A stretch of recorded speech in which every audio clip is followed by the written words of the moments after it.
तोता ओकरा दे तोता वहाँ के पर गई तोता ओकरा दे वहाँ के पर गई।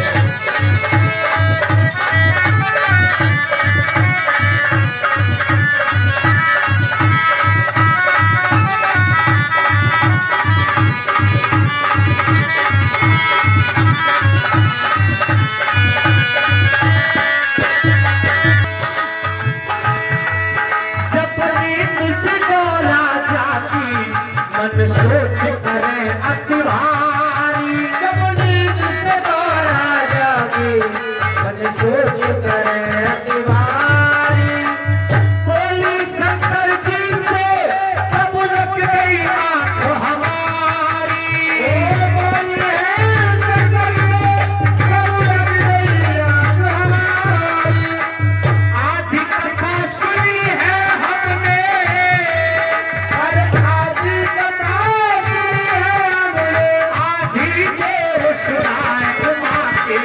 पर गई सूता ओकरा दे तोता वहाँ के पर गई सूता ओकरा दे तोता।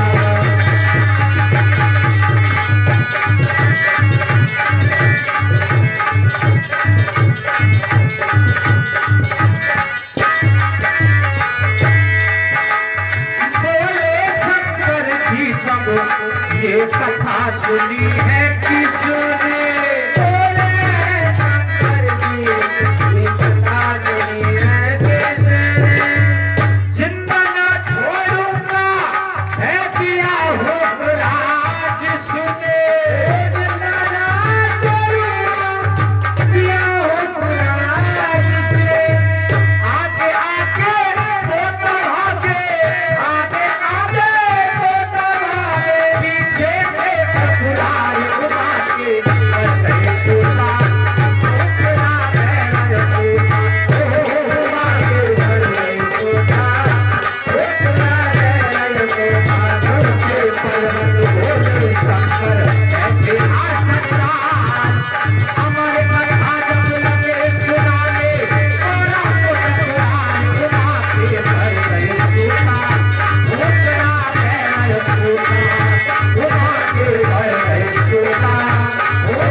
शंकर भगवान की जय और मैया की जय जय श्री राधे श्याम। भोले बाबा कहने लगे कि पार्वती कथा तो पूरी हो गई, अब पार्वती तो कथा सुनते सुनते सो गई। राधे कुछ दानदाता इस प्रकार हैं। श्रीमान जी हिमांशु चौहान 50 रुपए, विजेंद्र कुमार सैनी 20 रुपए, जन्म सिंह 50 रुपए, श्रीमान जी गुलाब जी ये 200 रुपए, श्रीमान जी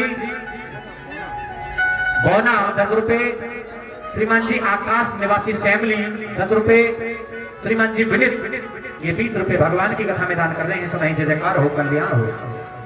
भोले बाबा ने कहा कि पार्वती कथा सुनी, बोली बाबा में तो सो गई। तो भोले बाबा ने कहा तो ये हुंकरा कौन दे रहा था? अब भोले बाबा ने इधर उधर नजर घुमाई तो गुफा में एक तोता बैठा था, तोता हुंकरा दे रहा था। भोले बाबा ने कहा अच्छा तूने कथा को सुन लिया, अब तू अमर हो गया, तुझे मैं जिंदा नहीं छोड़ूंगा। भोले बाबा त्रिशूल लेके भागे और तोता आगे आगे, भोले बाबा पीछे पीछे। कुछ दूर जाने के बाद वेद व्यास जी की पत्नी, जिन्होंने 17 पुराण लिखे थे, भागवत जी ने उन्होंने लिखी थी, प्रथम दिवस की कथा में सुना था ना वेद व्यास जी का नाम। वेद व्यास जी की पत्नी, उनका नाम था अरुणी। मासिक धर्म से सुलझने के बाद छत पर अपने केस सुखा रही थी, अपने बाल सुखा रही थी। अब केस सुखाते हुए उन्होंने जम्भाई ली। तोता उड़ता हुआ जा रहा था, भोले बाबा का डर था कभी मार ना दे भोले बाबा त्रिशूल, क्रोध आ रहा था भोले बाबा को। जैसे ही जब भाई ली, तोता को रास्ता मिल गया। तोता वेद व्यास जी की पत्नी अरुणी के मुख से जाकर के गर्भ में प्रवेश हो गया। आजकल बहुत माताएं बहनें हिंगी, भैया भी हिंगे, जब जम्भाई ले गए तो पूरा मुंह फट जा है। जब भी हम जम्भाई ले तो अपने हाथ मुख पे जरूर लगा लें, ना जाने कोई मक्खी प्रवेश हो गई है। मक्खी भी खा जा सकते हो, मच्छर भी जा सकता है, इसलिए जब जम्भाई जब तोता जा सकता है तो भाई ये तो जा सकते हैं ना। अब घर में प्रवेश हो गया, भोले बाबा खड़े रहे, तू कभी तो निकलेगा। इंतजार करते करते भोले बाबा को 12 वर्ष हो गए, लेकिन सुखदेव भगवान 12 वर्ष तक मां की गर्भ से न निकले, डर की वजह से। अब जब सुखदेव भगवान अब भोले बाबा को समझाने के लिए, भोले बाबा तो वहां से आए नहीं, तो लक्ष्मी मैया ने कहा विष्णु भगवान से कि प्रभु एक बात तो बताओ, ये भोले भंडारी त्रिशूल लेकर वहां खड़े हैं तोता को मारने के लिए, हैं? ये मेरा ही तो तोता है। राधा जी भी एक तोता पालती थी, ये मेरा ही तो तोता है, इसको लीला करनी है, तुम्हारी भगवत चर्चा करनी है, जाओ इन भोले बाबा को समझाओ। अब नारायण भगवान वहां आए और नारायण भगवान ने कहा कि भोलेनाथ तुम तो तीनों लोगों के नाथ हो, कहा है कि तोता के चक्कर में पड़े हो, चलो कैलाश पर्वत। अब भोले बाबा विष्णु भगवान की बात को बड़ी मानते थे, विष्णु भगवान की बात को मान करके कैलाश पर्वत पर आ गए। 12 वर्ष बाद तोता का जन्म हुआ। सुखदेव, सुख माने तोता, देव माने देवता। तो सुखदेव भगवान ने 12 वर्ष तक जब मां की गर्भ में रहे थे ना, तो पूरी भागवत कथा अपनी मां की गर्भ में ही सीख गए थे। कभी कभी जब ऐसा समय आए ना माताओं के लिए, बच्चा गर्भ में हो, तो माताओं के लिए ज्यादा से ज्यादा पूजा पाठ करनी चाहिए, ज्यादा से ज्यादा भजन सुनने चाहिए, ज्यादा से ज्यादा सत्संग में जाना चाहिए। ऐसे काम ना मत करना कि जैसे रसोई में गई कि गोली नींद की दे आइयो सो जावे, ऐसे गाने मत सुनो। अगर ऐसे गाने सुनोगी तो जो बच्चा है ना गर्भ में, वो भी सुनना है मेरी माँ कैसे गाने गा रही है। सत्संग में जाओ। वेद व्यास जी की पत्नी जो थी अरुणी, वो प्रतिदिन कथा सुनती थी, सत्संग में जाती थी, अपने पति से कहती थी महाराज कथा सुनाओ। अब जब वेद व्यास जी कथा सुनाते थे तो गर्भ में जो बेटा था, अच्छा एक बात बताओ, गर्भ में जब बच्चा होता है तो माँ जो खाती है वही खाता है ना बच्चा, माँ जो पिएगी वही बच्चा पिएगा, माँ जो खाएगी वही बच्चा खाएगा। तो माँ जैसे गाने सुनेगी बच्चा क्यों नहीं सुनेगा, ये सोचो, हैं? जैसा खाओगे अन्न वैसे ही होगा ये मन। इसलिए सत्संग में जाया करो, भगवान का भजन किया करो, तो तुम्हारा बच्चा भी संस्कारी होगा। बच्चा हमें कैसा पैदा करना है ये भी माता पिताओं के हाथ में है। हमें संत पैदा करना है, संस्कारी पैदा करना है, कथावाचक पैदा करना है, सरकारी नौकरी वाला पैदा करना है, ये भी माता पिताओं के हाथ में है। लेकिन शास्त्रों की बात मानोगे तब। बेटा करना है या बेटी करनी है ये भी माता पिताओं के हाथ में है। अब तुम कहोगे गुरुजी ऐसे कैसे हो जाएगा, ये सच है। देखिए किसी एक को नहीं बता रहा मैं, शास्त्रों की बातें हैं। मासिक धर्म के 4 दिन छोड़ करके 5वें दिन अगर गर्भ धारण रहता है तो बेटी है, 6ठे दिन रहता है तो बेटा है। इसमें सम और विषम चलते हैं।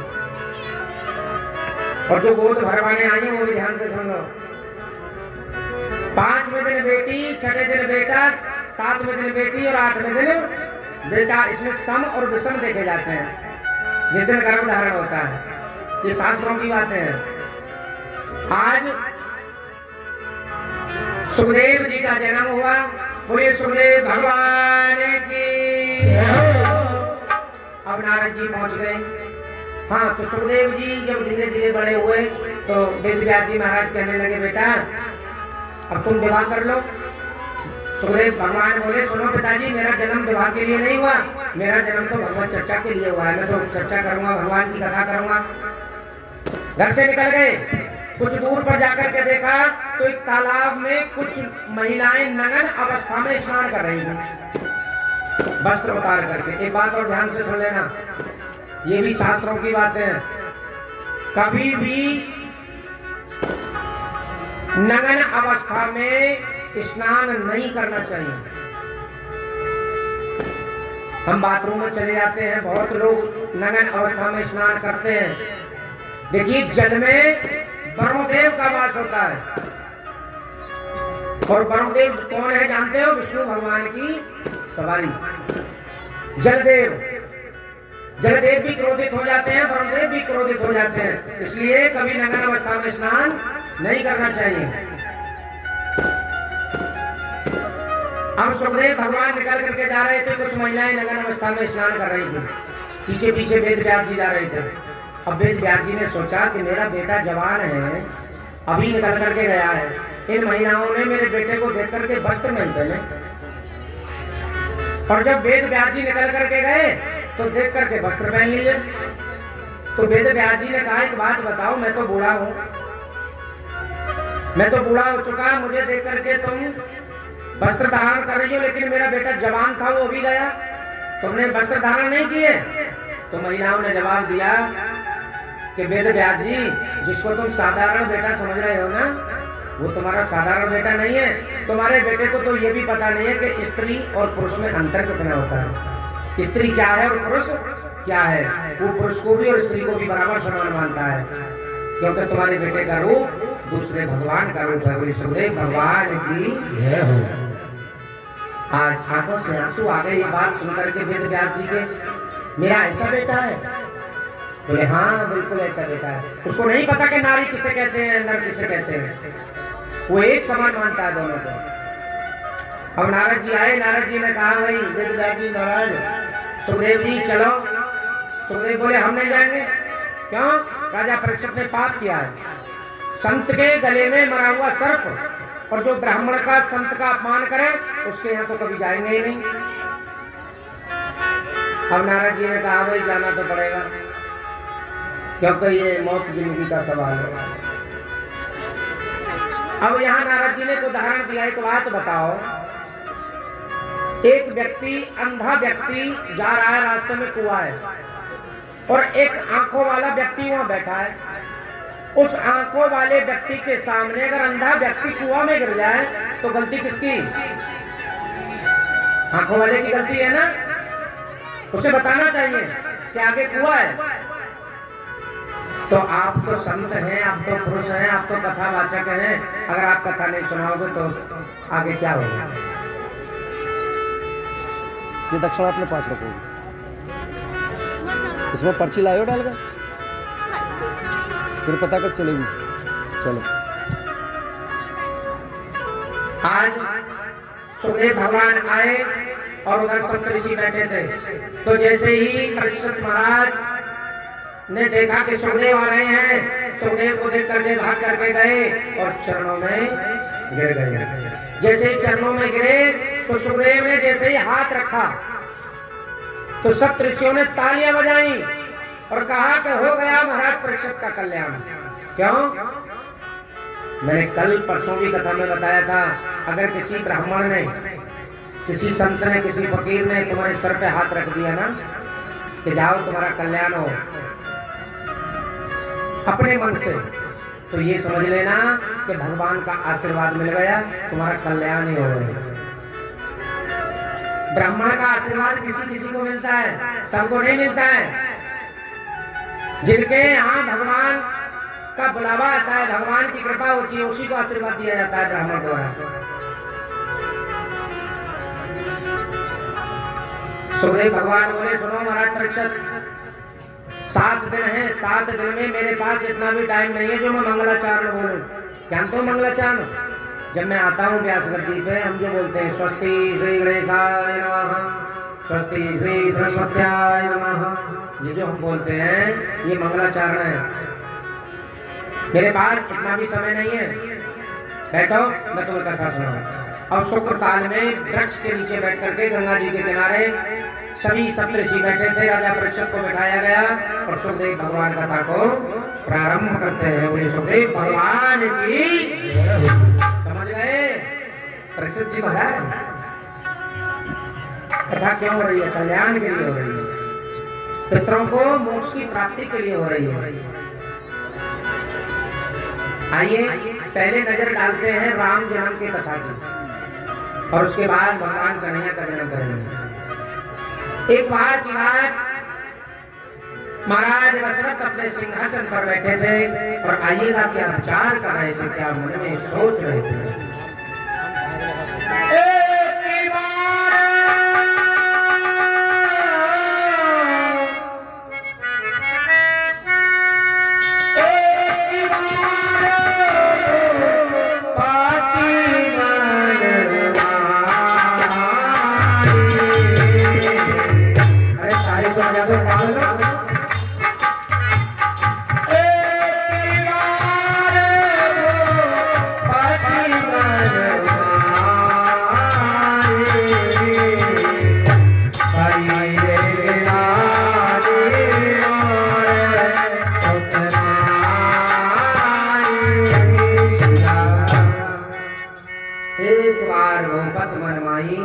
भई गिलानी मोरे सुत। एक बार महाराज दशरथ के मन में ये घृणा पैदा हुई कि तुम्हारे कोई संतान नहीं है। अब जिस समय ये मन में बात आई राजा दशरथ के, जानते हो उनकी आयु कितनी थी? 60,164 वर्ष। कितनी? अब तुम कहोगे महाराज जी इतनी आयु कैसे हो गई? पहले इच्छा मृत्यु का वरदान होता था। 11,000 वर्ष तो राम ने भी राज किया है अयोध्या पे। कितना? 11,000 वर्ष। भाई 9,000 तो वो करते, 2,000 वर्ष आयु दशरथ जी की और रह गई थी मरने से पहले। तो वो 2,000 वर्ष आयु भगवान को दे दी थी दशरथ ने। जो आज भी कहते हैं ना बड़े बूढ़े, मेरी उम्र तो लग जाए, कह देते हैं ना। तो दशरथ जी ने कहा था बेटा तूने इतने अच्छे काम किए हैं, रावण जैसे दुष्ट का संहार किया है, आज मेरा मन कर रहा है मैं तुझे कुछ दूं। क्या दे दूं? 2,000 वर्ष आयु बची है मेरे बेटा, मेरी उम्र तुझे लग जाए। उत्तराखंड में रामचरितमानस में रावण दहन करके जब भगवान आते हैं ना, तो दशरथ जी आते हैं मिलने। आज सोचने लगे और गुरु ग्रह गए जी तो रत्न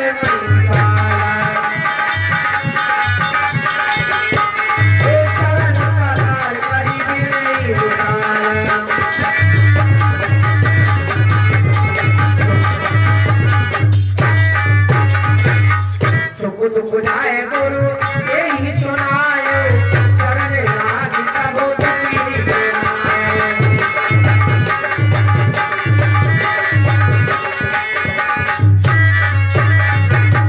महाराज ने कहा सुमन से कि तुम दरबार की देखभाल करो सुमन, और मैं गुरु जी के आश्रम की तरफ जाता हूँ।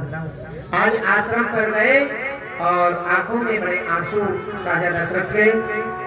देखिए गुरु के पास जब जाए ना, ध्यान रखना, आपको भी बता रहा हूं, हम बड़े बूढ़े के पास जाएं, अगर लग रहा है हमारे बड़े बूढ़े पे संपत्ति है अच्छी खासी और हमें लेना है, तो ऐसे नहीं तुम सोच रहे हो जाके के लाओ 20,000 रुपए दे दो, कैसे दे देंगे वो?